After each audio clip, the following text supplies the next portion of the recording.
Over 25 million people, about half of Sudan's population, are facing serious hunger, even as fighting between the army and rapid support forces continues in many parts of the country.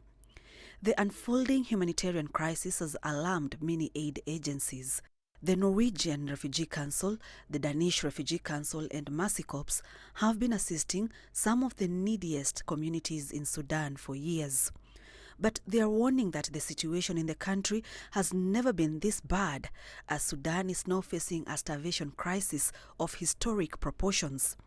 They say some families are now forced to eat insects and leaves just to survive. When we came to the displacement center, they gave us an aid carton and blankets, and we stayed in this classroom behind me. We haven't received any financial aid since the start of August last year, and we are staying in that classroom without work, doing nothing, as you can see. Since we came here, no government official has come to ask about our conditions.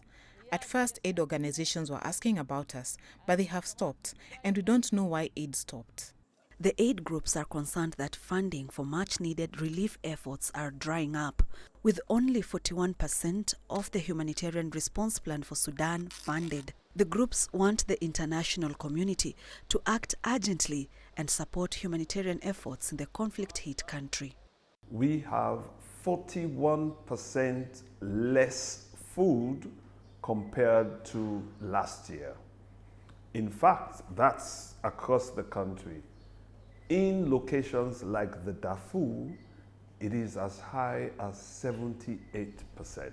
Last month, the UN had reported that people in parts of North Darfur state, particularly Zamzam camp, were suffering and were in the worst stages of hunger.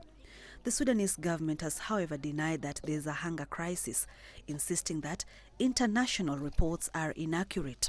Experts say the ongoing civil war, which shows no signs of ending, will have a negative impact on the coming agricultural season. Torrential rains and flooding currently being experienced in the country are also expected to worsen the hunger crisis in the country. Sharon Baranga, CGTN.